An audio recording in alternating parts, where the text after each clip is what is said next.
In this week's drive, we get some fresh air, kick up some dust, spray some sparks, and race in a duck. All this and more in this week's drive.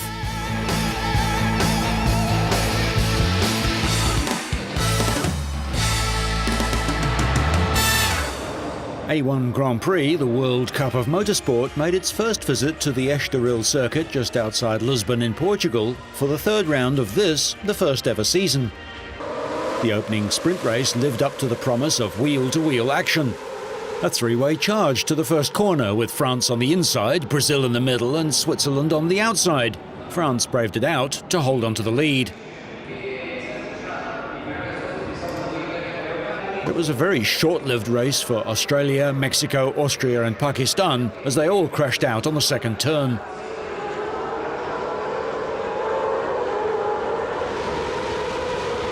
It was also to prove the start of a trying day for the British team. Irish driver Ralph Furman touched the right rear wheel of the British entry, causing a puncture, and it was into the gravel and out of the race for Robbie Kerr.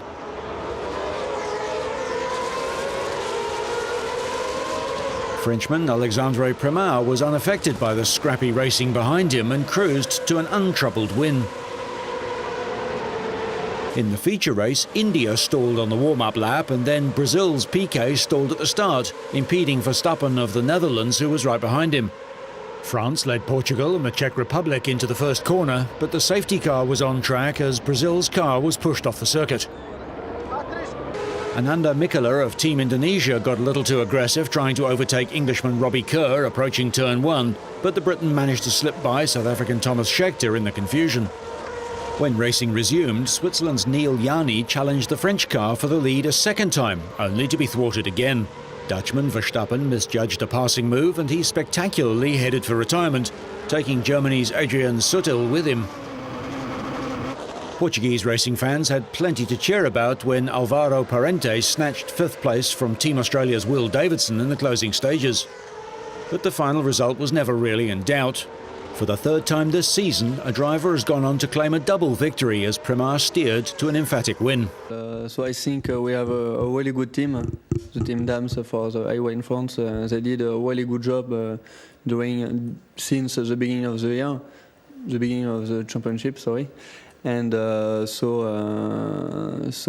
Nicolas Pierre did a really good job, and me too. So I think this is a really good package, maybe to win the championship. I hope so. Prémat beat Jani by 7.5 seconds, another second place for Switzerland. It was a first podium for Ireland as Ralph Furman started 19th and finished third, and at last America's Scott Speed scored some points. This is the last European leg for A1 Grand Prix. Next stop is Australia for the fourth of 12 rounds.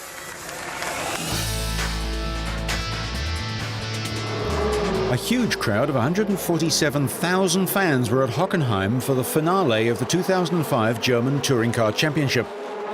They were treated to a great race, local hero Bernd Schneider taking advantage of a poor start from pole position by Jamie Green to grab the lead from third on the grid. But most attention was on 24-year-old Englishman and title leader Gary Paffett. Starting sixth on the grid, on lap 2 he got the better of ex-Formula One driver Heinz-Harald Frentzen. Audi's reigning champion Matthias Ekstrom was also charging up the field. He was later disqualified for making only one pit stop. Regulations require that 2 are made. Scottish Formula One driver and sports car ace Alan McNish had an incident which let some fresh air into his car. On lap 14, Tom Christensen of Denmark passed Jamie Green for second place, posting the fastest lap. On lap 17, Jean Alesi outbraked himself while trying to pass Frentzen. After the first round of pit stops, which saw Green retake second place, Paffett continued to push the leaders, and on lap 20 he dived inside Frank Stippler for fourth position. On lap 25, race leader Bernd Schneider and Jamie Green both made their second stops.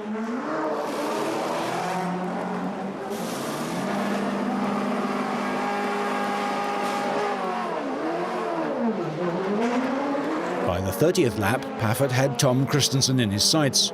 Under pressure, Christensen floated wide and opened the door for Paffett to grab third place. Frenson's day didn't get any better, the German coffin maker crashing heavily but without injury. Germany's Bernd Schneider won the race from Britain Jamie Green, but the celebrations were for Gary Paffett, whose third place was enough for him to become the first Englishman to win the DTM Championship, scoring 5 wins and 4 podium finishes in the 11-round season. Second in the championship standings is still Matthias Ekström, 13 points behind, despite being disqualified by race stewards for only making the one pit stop. Third is Christensen, ahead of Schneider. What was the best moment of the season for the new champion? Probably crossing the finish line today. It's we've had some great races this year, but crossing the finish line today, finally being champion, was unbelievable. Mercedes took a clean sweep of the podium at the final round. Across the Atlantic, the final race of the Indy Racing League season was held in Fontana, California.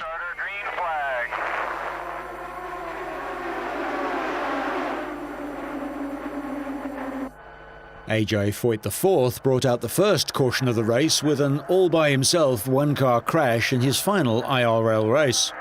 The youngster, who will switch to NASCAR's Busch Series beginning next week in Memphis, Tennessee, was taken to hospital after complaining of pain in his knees.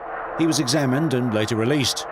Many of the cars headed to the pits while the yellow flag was out, and Tony Kanaan got back out in front.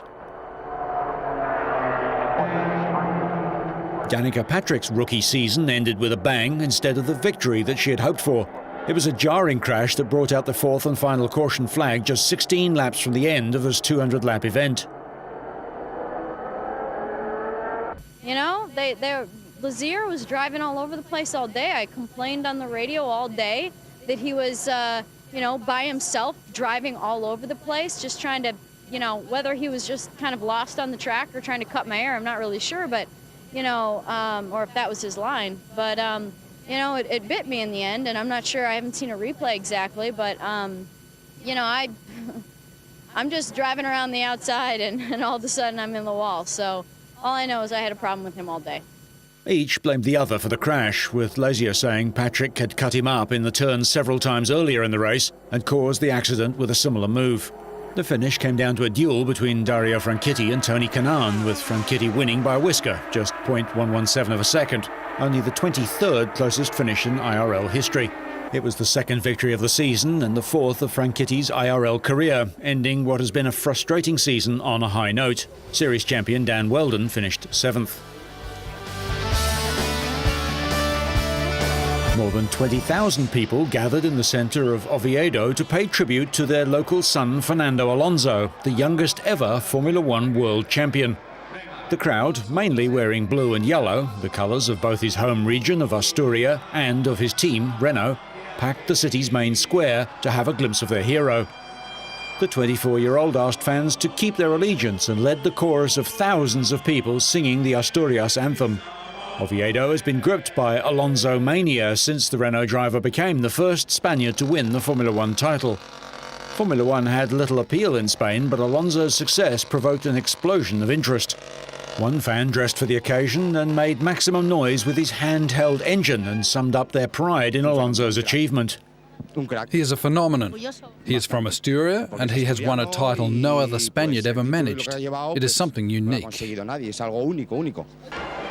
Alonso began karting at the age of 3, going on to win the Spanish, European and World Junior Championships before switching to cars in 1999, testing for Minardi in 2000. He joined Renault a year later and won his first Grand Prix in Hungary in 2003. Earlier in the day, Alonso, locally known as Nano, also took part in a gathering with 2,500 followers in the Prince of Asturias Foundation, where many had watched him winning the title on big screens. Oviedo has dedicated an exhibition to Alonso, putting on display his helmet, boots and his car. He was asked about the highlight of his title year.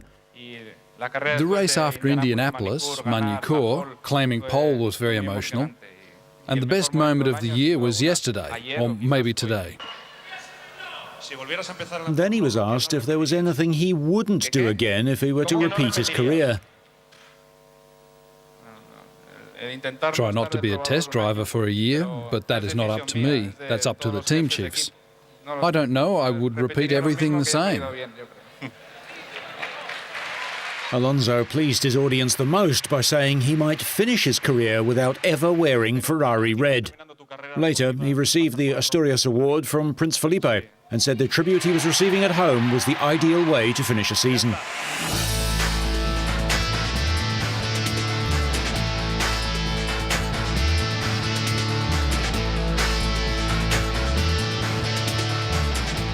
Road traffic has become one of the evils of our age. Despite international concern about climate change from the use of fossil fuels, the demand for cars is rising worldwide and expected to boom in the next decade.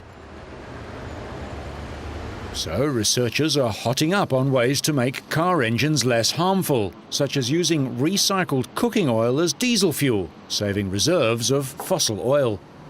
By filtering and thinning used vegetable oil, researchers at the University of the West of England have produced a fuel that can be run in a standard diesel engine. They hope a larger program of oil recycling and reuse could help fuel the university's fleet of vehicles. The problem with recycled oil is there's only a finite amount in the environment that we can get hold of. We only eat so many chips in our lives, whereas with pure oil, we've got extensive agricultural land, some of which is currently in set-aside, which could then be devoted to growing crops for fuels. Oil-bearing crops such as rapeseed could be grown to fuel cars and help consume some carbon dioxide from the atmosphere as they grow. Dr. Shales believes biofuels will be vital as the world's reserves of fossil oil start to run out, just as global demand for fuel is rising. It's going to help to solve our fuel problems, and there's a very important aspect to this, and that's called peak oil. In the next few years, world production of crude oil is going to peak, and then it's going to start dropping.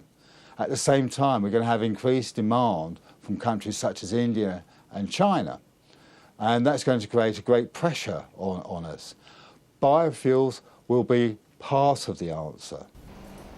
Research is being carried out at the University of Bath to make the engines themselves cleaner, greener and smarter. Diesels use far less fuel than petrol engines, and modern diesels produce half the emissions of diesel engines made just 7 years ago. In Europe, half of all new cars sold now have diesel engines. Detailed studies of how the engines perform has been the key to making them better. Diesel engines these days are far more refined than what they were 5-6 years ago, to such a point that they've become actual fuel misers. The miles per gallon that you can get from a diesel engine now, while still retaining good power and while still retaining good drivability, which is what the public wants, have put it in a position where it can compete with the gasoline engine on many fronts. They used to be thought of as dirty and smelly and particularly loud, and that's not so anymore. They're actually very refined, complex machines. Research at the university includes studying the heat flow inside the engine. For every kilowatt of power produced by modern diesel engines, about 2 kilowatts are wasted. This diesel is fitted with over 100 sensors to map how heat behaves in the piston cylinders. The results will improve the accuracy of the computer models designing a new generation of ultra-efficient diesels. It was yet another victory for Finnish duo Jussi Välimäki and Jarkko Kalliolepo as they celebrated the Rally of Thailand victory. The Finnish duo came into the race already having clinched the 2005 Asia-Pacific Rally Championship last month in Indonesia. They had over 200 kilometres to cover on the last day, but the Finnish duo proved their mettle once again in their maiden APRC season in a race they expected would be competitive. I expected to be more tight here, but for sure I want to win this rally, and we want to challenge Ara here because we have nothing to lose, and the championship this was our target, and I'm very happy and very pleased about the result. The Finns clinched the title a few weeks ago, but winning 15 of 16 stages in Thailand solidified their claim to the top spot. The top Japanese drivers were denied victory again. Toshihiro Arai could only manage a distant second to Välimäki, while Katsuhiko Taguchi's day ended in a tree with some admittedly aggressive driving. I think a little bit too fast. Not little bit, it's much too fast. The 2005 Asia-Pacific season has now come to an end, but the Rally of Thailand at least gave drivers like Toshihiro Arai something to build on, heading into the World Rally Championship event in Perth in Australia. Into -6 right, exit braking in, caution dip, exit braking in, caution dip. 40, flat crest. Good practice for Australia because the road is quite fast and quite tricky road, so very good practice, yeah. Malaysian driver Kan Chi Hong and navigator Bernard Chin settled for third over the three-day rally, while fourth went to the Mitsubishi Lancer crew of Jeff Argyle and Jane Black. The MotoGP world title already safely claimed, the main question in Istanbul was whether Valentino Rossi could equal Mick Doohan's record of 12 Grand Prix wins in one season. It didn't go according to plan for Rossi, or for that matter, Sete Gibernau, who slipped past his teammate, early leader Marco Melandri. Gibernau had started the race on pole, Rossi in fourth. Melandri was back in front just 2 laps later as the Spaniard ran into the gravel and saw his chance of winning his first race this season disappear. The Spaniard recovered to eventually claim fourth place. Rossi had started fourth, but the Italian dropped as low as 8th before clawing his way back through the field. By lap 8, he'd overhauled Nicky Hayden for second place. Rossi piled on the pressure over the final few laps, but Melandri held firm to take the checkered flag with a relatively comfortable advantage of 1.5 seconds. The 23-year-old Italian, the 2002 250cc world champion, held on to clinch his first ever MotoGP victory for Honda. He's previously scored 17 victories in the 125 and 250 classes. Rossi was second to spoil a Honda sweep of the top 4 positions, with Hayden third ahead of Gibernau. This was Rossi's 15th podium finish from 16 races this season. I did a good job after many injuries, many bad luck, and it's unbelievable to come back in this podium at the moment for me. Rossi will have to wait until the last race of the season in Valencia to try and equal the mark set by Mick Doohan in 1997. 250 world title had been settled at the previous round in Australia, but that didn't prevent an exciting race, with the champion, Daniel Pedrosa, forced to chase Casey Stoner, who led from start to finish on his Aprilia. But the Spaniard pushed hard, Stoner crossing the line just 1/10 of a second ahead of 3 times world champion Pedrosa on his Honda to score his 5th win of the season, the first Australian to achieve this.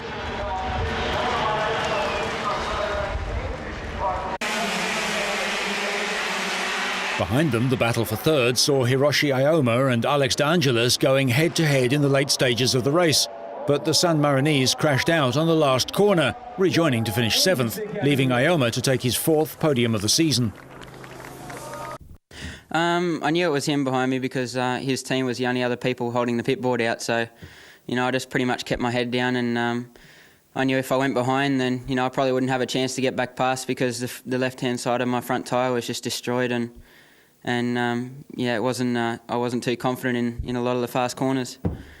But so I pretty much just kept my head down, and for the last lap I just tried to keep everything smooth and brake as late as possible so he couldn't pass me, and everything worked out perfectly. So after a rough weekend, I think we did all right this weekend.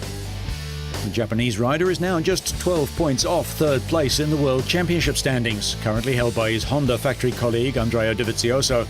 Positions 3 to 9 on the ladder can still change. As usual, there was high action in the competitive 125cc race. Hector Gaubel and Sergio Gadea departed early, and 6 riders fought at close quarters for most of the race. That was until the last lap, when Mika Kallio regained the lead and promptly lost control, much to the anguish of his pit crew. Less than a second separated the top 5 at the finish line, with 17-year-old Mike De Meglio clinching his first Grand Prix victory. The French Honda rider won, with Italy's Matteo Passini second and Japan's Tomoyoshi Koyama third. Despite Kallio's crash, KTM continued to lead the Constructors' Championship with a lead of 13 points over Honda. With his 5th place finish in Turkey, Thomas Luthi of Switzerland needs only 2 more points from the season ender in Spain to secure the title. Finishing 14th or better would do it for the teenager.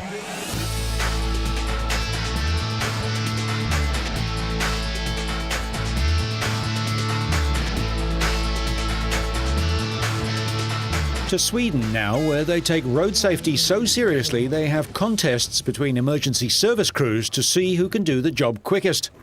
These competitions on simulated car crashes let crews see what they might be up against with new model cars which may be involved in collisions. The exercises also allow the crews to practice their communications and extraction techniques for vehicle passengers with a variety of injuries. Perhaps not surprisingly, Volvo is one of the main sponsors and works closely with the rescue service organisation in Sweden. When they train normally, they can see a little bit a part of everything, and they train on that part, and now they can see the whole thing. And they have the opportunity to get new ideas, new ways of doing things, and I think they learn a lot. For the teams, the competitions offer the opportunity of developing new solutions and practicing difficult situations under safe conditions. We want to compete because competing makes us practice a lot, and if we practice a lot we get better to do this for real. Which is the most difficult sort of situation? I guess nobody wants to get out there and find a car on the roof. And to be able to get into the patient is very difficult when it's on the roof. Maybe there are other cars blocking the entrance and stuff like that. So on roof it's not good. And the patients in a car that's on the roof are usually badly injured. The competition is also an opportunity for Volvo's engineers to gain valuable experience. Yes, we can use it. We get information and their opinion, the rescue workers' opinion about cars and how the rescue work should go, and that we can bring back to the design office and use it in the future cars. Of course, all this would be unnecessary if we could eliminate collisions in the first place.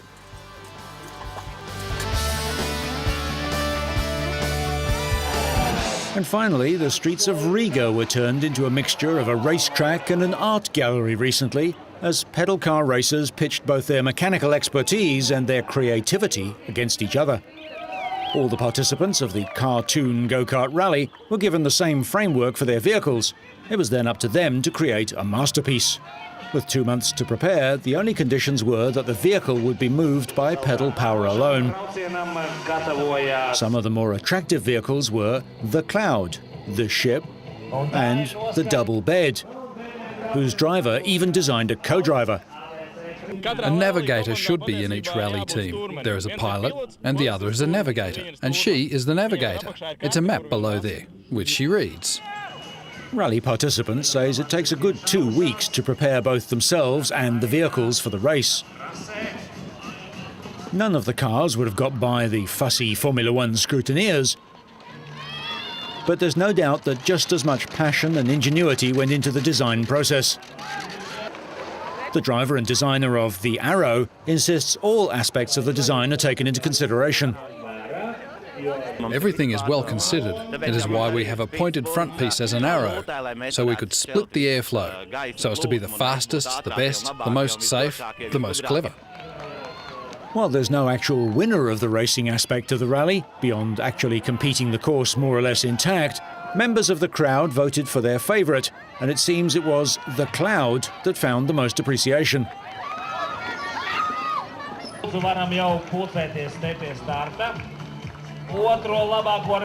That one's a good car.